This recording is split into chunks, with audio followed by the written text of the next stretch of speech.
নমস্কার, আমি আশিস চট্টোপাধ্যায় আর আপনারা দেখছেন কলকাতা টিভি ডিজিটাল। একটু আগেই শেষ হয়েছে 21শে জুলাই শহীদ দিবসের সবকটি সমাবেশ। এবারে তাৎপর্যপূর্ণভাবে সমাবেশ হয়েছে তিনটি সমাবেশ, আর একটি দিল্লিতে রাজঘাটে তৃণমূলের বিদ্রোহী এমপিরা শ্রদ্ধা জানিয়েছেন।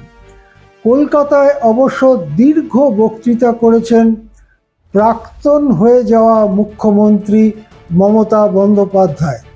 নানা দিকের মধ্যে যে বিষয়টি আমাদের দৃষ্টি আকর্ষণ করেছে তা হচ্ছে জাতীয় রাজনীতি সম্পর্কে মমতা বন্দ্যোপাধ্যায়ের কয়েকটি ইঙ্গিতবাহী বক্তব্য।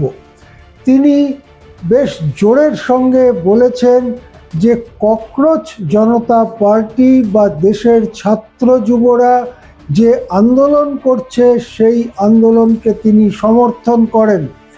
তিনি বক্তৃতায় এমন ইঙ্গিত দেন যে দরকার পড়লে তিনি সেই সমাবেশে নিজেও যেতে পারেন।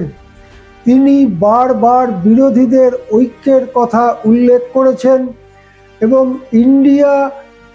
ইন্ডিয়া বহির্ভূত অন্য দলের সঙ্গেও তার যে সুসম্পর্ক আছে সেই রকম ইঙ্গিত দিয়েছেন, যেটা বোঝা যাচ্ছে যে মমতা বন্দ্যোপাধ্যায় এখন ভাবছেন দেশে যে নির্বাচনগুলো সামনে আছে এবং শেষ পর্যন্ত 2029-এ যে লোকসভা ভোট হতে চলেছে সেই ব্যাপারে, কেননা বিধানসভার ভোট এখনো অনেক দিন দেরিতে, 2031-এ বিধানসভা ভোট হওয়ার কথা। তার আগে বড় বড় রাজ্য যেমন উত্তরপ্রদেশ, সেখানে ভোট আছে এবং অবশেষে 2029-এ কিন্তু জাতীয় ভোট, লোকসভার ভোট রয়েছে।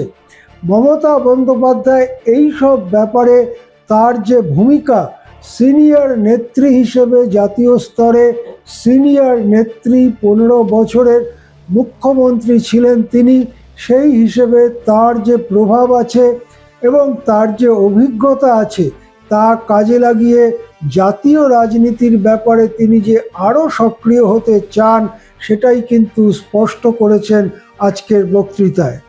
এখন এ পর্যন্তই। দেখতে থাকুন কলকাতা টিভি ডিজিটাল।